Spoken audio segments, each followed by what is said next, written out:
On the Sky Satellite Network, this is Sky Sports.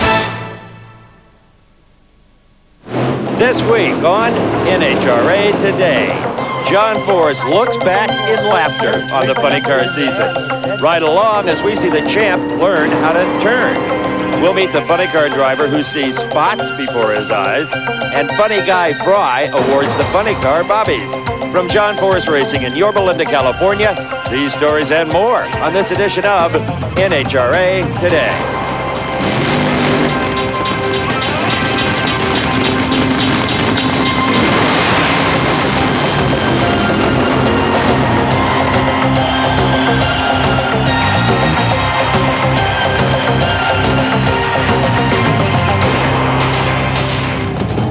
For the last 10 months, every time funny car racer John Force looked at his Oldsmobile Cutlass, he didn't see the syndicate of sponsor logos that have made his team one of the best in the sport. All he saw was the number 2 on the side. Every time he watched the starting lights turn green, all that was on his mind was to get to the finish line first and score another 200 points toward the Winston Championship. And each time he climbed from his car in victory, he knew that he was one step closer to reclaiming the crown that had been snatched from him last year by Cruz Pedregon. In 1993, Force's profession had become his obsession, and his personal quest was to once again be crowned the best.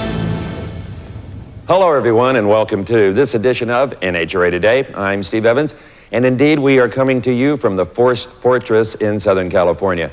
And John, for 93, I don't think the word motivated describes you. I think possessed would be better.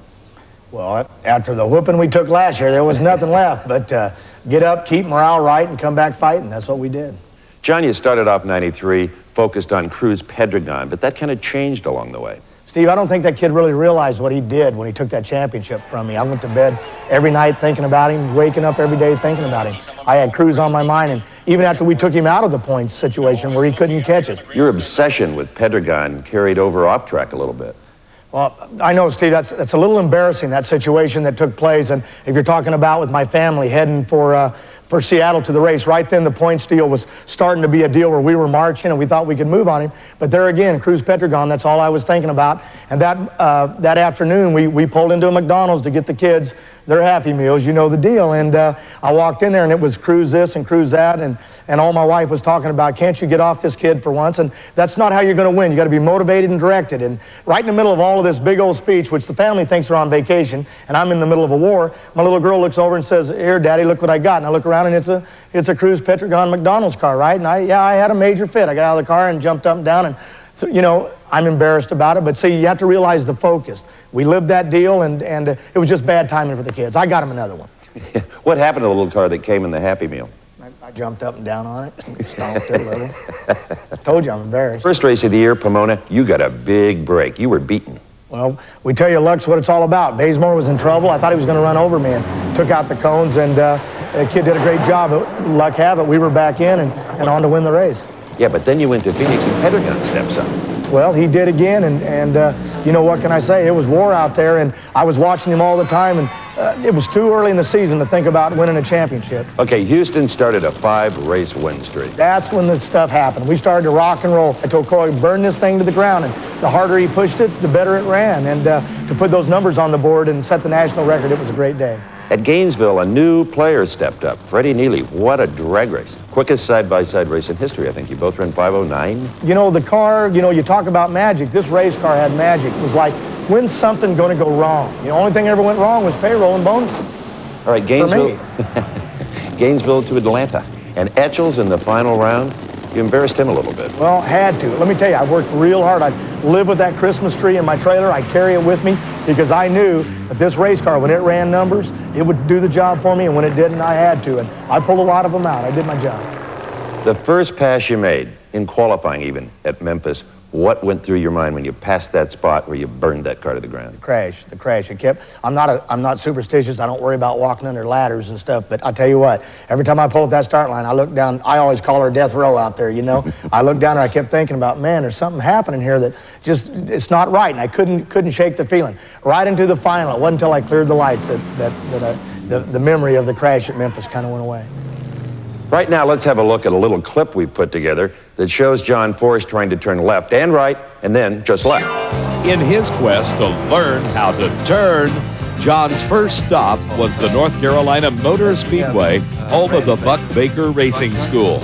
Buck and his sons Buddy and Randy have trained more than 25,000 stock car drivers. When you leave here, you could go out and crawl in anybody's race car and go around this racetrack and be safe.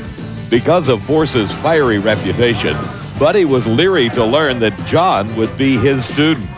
Last night, I got to talk to John quite a bit, and I went, man, tomorrow's going to be absolutely a nightmare.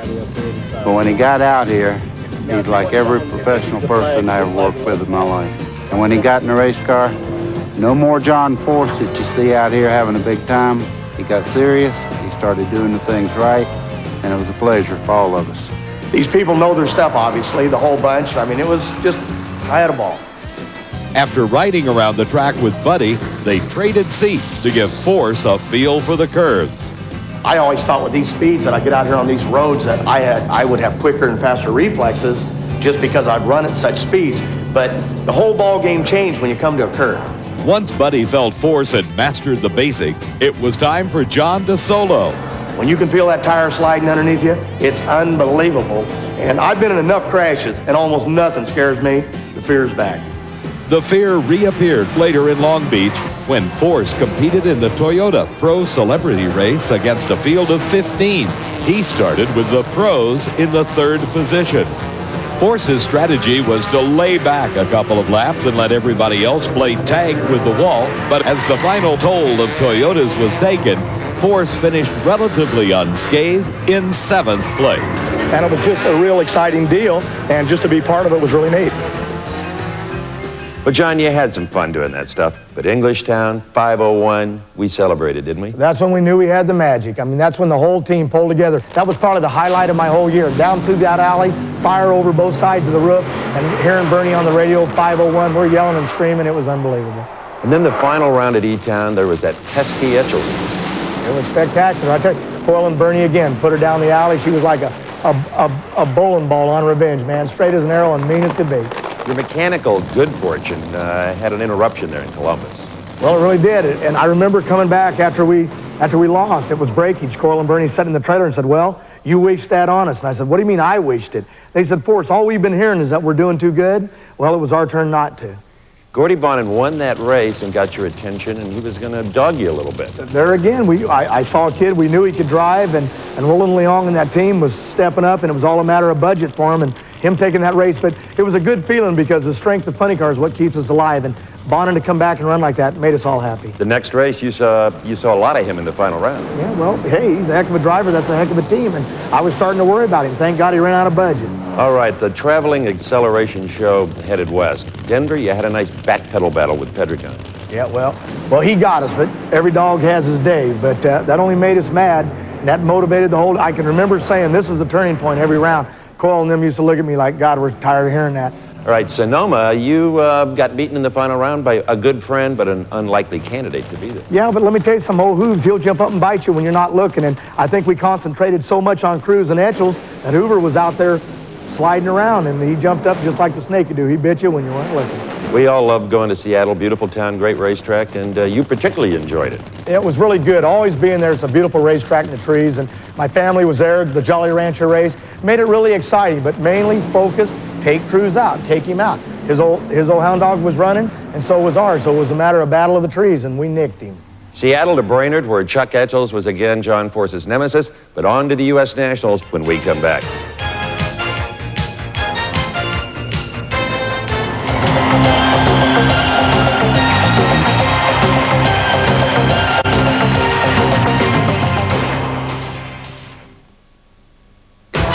You're watching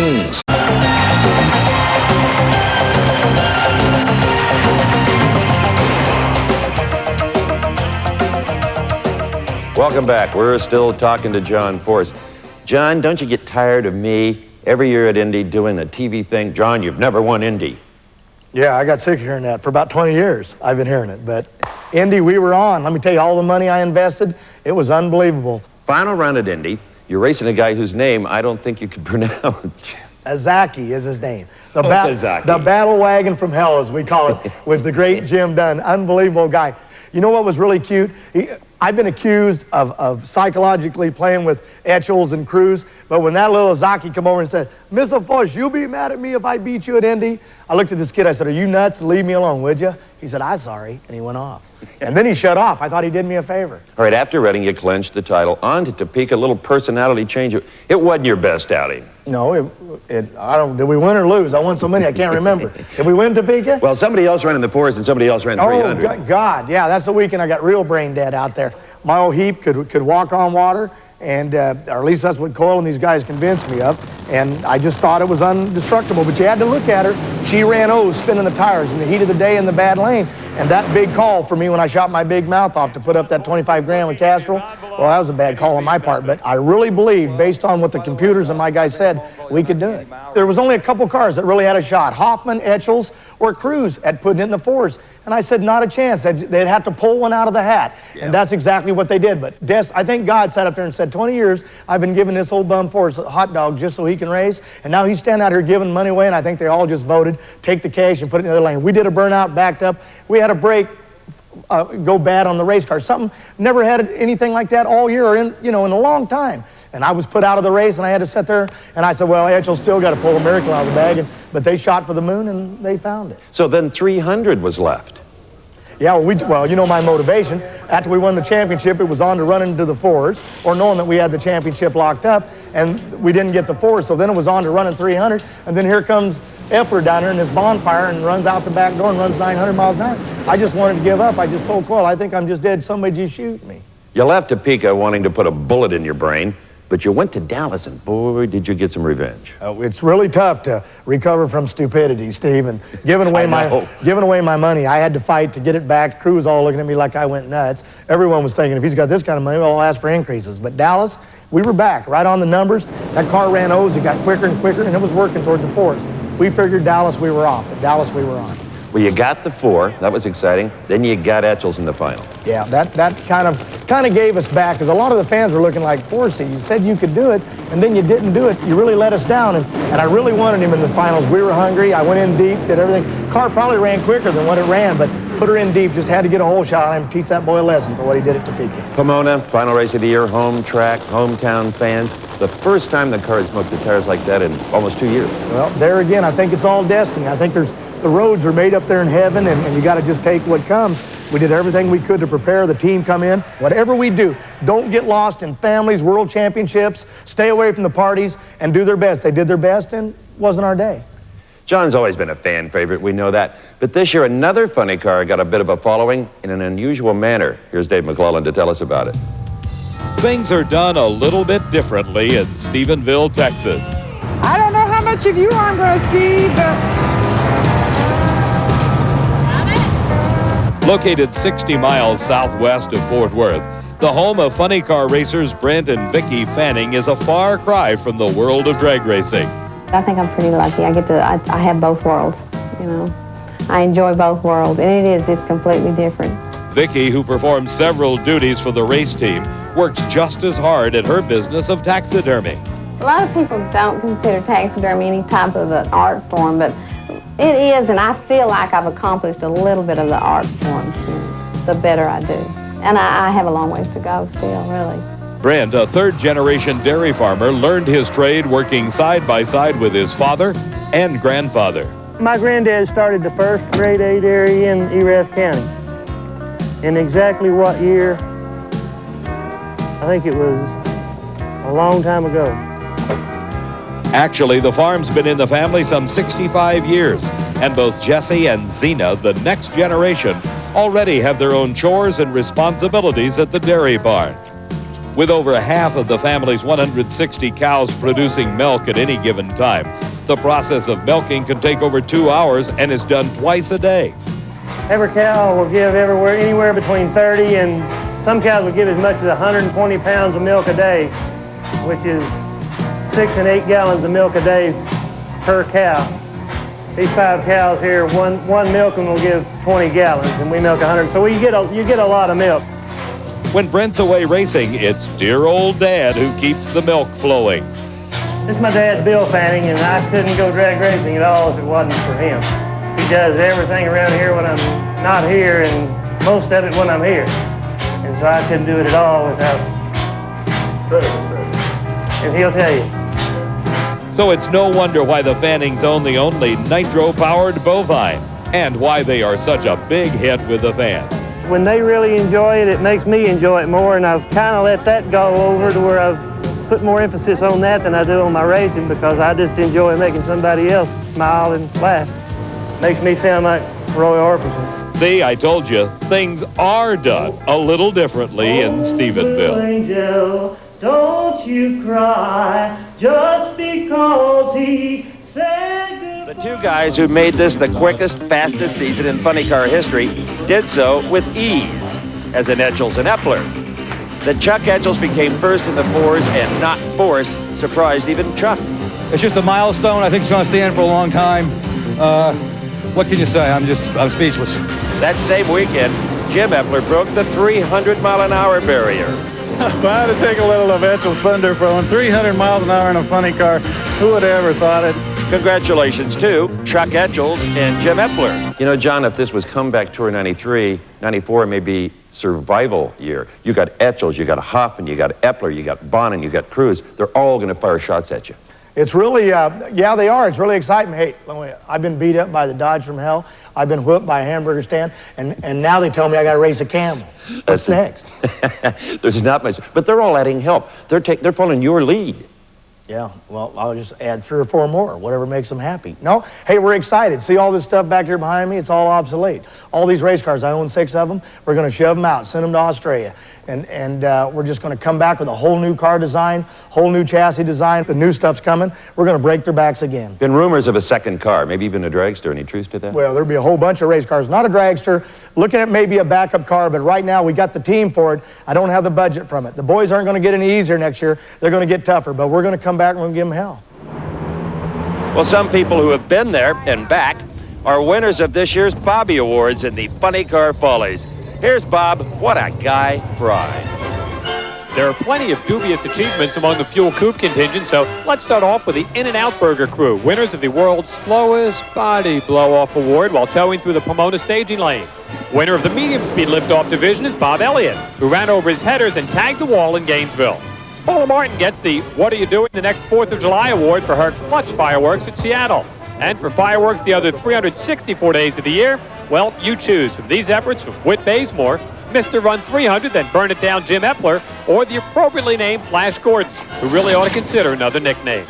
The winner of the I'd Rather Ride a Camel Across the Desert Than Vacation in Hawaii award goes to Gordy Bonin, who was frozen out by his sponsors from the 50th state. Mike Klober gets the Timex Tic-Toc trophy for his starting line ritual, and to Gary Saloni we present the I Should Have Left a Wake-Up Call prize for his 1 second plus reaction time in E-Town. Kenji Okazaki gets both the Look Man No Hands honors for his escapade in Memphis after the steering wheel fell off, as well as the Get Even goodies for sending crew chief Jim Dunn scurrying at Dallas. And John Howell Castro gets his revenge by giving John Force a shoe leather massage in Topeka just after Force lost their $25,000 4-second incentive fund. And finally, we present the unique flashback battle between the Canis and Hughes and Scott Coletta Fuel Coupe. I mean, what a way to end the year. All of us here at NHRA Today, we'll see you then on TNN.